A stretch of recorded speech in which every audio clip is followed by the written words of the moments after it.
Hi everyone, welcome to our YouTube channel black diamond. BCCL से एक बहुत बड़ी न्यूज़ आ रही है। बीसीसीएल से ये न्यूज़ आ रही है कि बीसीसीएल को 1063.70 करोड़ रुपए का घाटा हुआ है।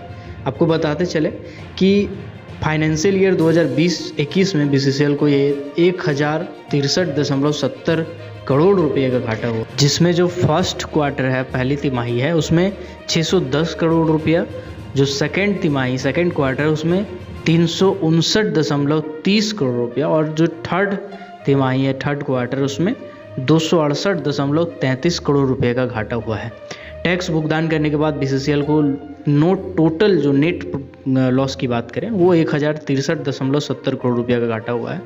पिछले साल की बात करें, पिछले फाइनेंशियल ईयर 2019-20 में, तो उसमें 918.68 करोड़, और 2018-19 की बात करें तो 288.77 करोड़ रुपए का नेट प्रॉफिट हुआ था।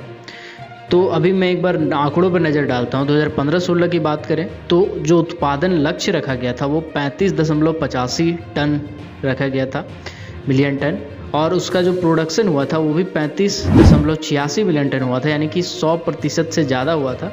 वहीं 2016-17 की बात करें तो उसमें 169.98 करोड़ रुपए का प्रॉफिट हुआ था, नेट प्रॉफिट, और जो प्रोडक्शन लक्ष्य रखा गया था 37 मिलियन टन रखा गया था, और उत्पादन भी 37.037, यानी कि इस बार भी 100% से ज़्यादा उत्पादन हुआ था। 2017-18 की बात करें तो उसका प्रोडक्शन रखा गया था टारगेट 40.50 मिलियन टन, और 2017-18 से ही लगातार प्रोडक्शन में गिरावट आ रही है। जितना टारगेट रखा जा रहा है उतना अचीव नहीं हो पा रहा है। जैसे 2017-18 में 40.50 मिलियन टन रखा गया था प्रोडक्शन, लेकिन 32.60 यानी कि 80.51%, लगभग 80% ही प्रोडक्शन हो पाया है टारगेट का। इसी तरह 2018-19 की बात करें तो इसमें भी 42.40 मिलियन टन प्रोडक्शन रखा गया था, लेकिन सिर्फ 31.03 मिलियन टन प्रोडक्शन हो पाया, यानी 73% प्रोडक्शन हो पाया। यानी पिछले साल के मुकाबला, पिछला जहां 80% था वहां इस वर्ष यानी कि 2018-19 में 73.20% प्रोडक्शन हो पाया। 2019-20 की बात करें तो इस टाइम भी प्रोडक्शन रेट काफ़ी गिर गया था। इसमें टारगेट भी कम रखा गया था कंपनी की तरफ से, 36 मिलियन टन टारगेट रखा गया था, लेकिन उसमें भी कंपनी 27.72 मिलियन टन का प्रोडक्शन कर पाई, यानी 77% का प्रोडक्शन कंपनी कर पाई। और 2020-21 की बात करें तो अभी तक का जो 2015 से अभी तक का जो रिकॉर्ड था वो टूट गया है लॉस में, क्योंकि 2020-21 में जो प्रोडक्शन टारगेट रखा गया था वो कम ही रखा गया था। 37.13 मिलियन टन प्रोडक्शन टारगेट रखा गया था, जिसको बाद में घटा भी दिया गया था। तो उसमें जो प्रोडक्शन हुआ उसमें 24.65 मिलियन टन, यानी कि अभी तक का प्रोडक्शन 66.04%, यानी 66% के आसपास प्रोडक्शन हो पाया, जिसकी वजह से बीसीसीएल को अच्छा खासा घाटा सहना पड़ा।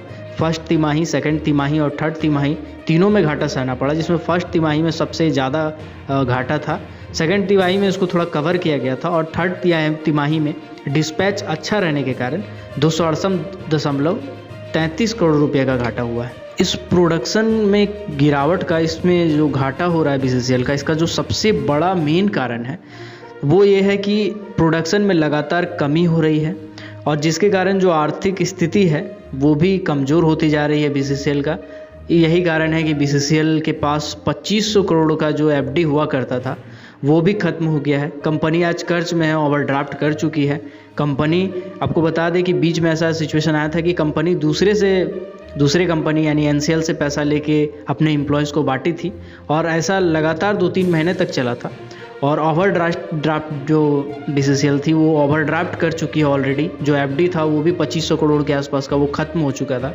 तो बीसीसीएल की माली स्थिति अगर देखा जाए इन सब चीज़ों को देखते हुए, तो कहा जा सकता है कि बहुत ज़्यादा ख़राब स्थिति है बीसीसीएल की। कोल इंडिया लिमिटेड में सबसे ख़राब स्थिति बीसीसीएल की है।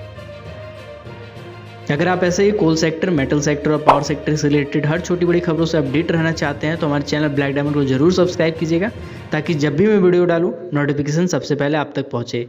और इन सब से रिलेटेड जो वैकेंसीज आती है, चाहे बीटेक हो, डिप्लोमा हो, आईटीआई हो, हर कैंडिडेट के लिए coal sector, metal sector, power sector से रिलेटेड वो भी मैं अपडेट करते रहता हूँ। तो मिलते हैं अगले वीडियो में, तब तक के लिए keep watching, keep supporting, till then जय हिंद।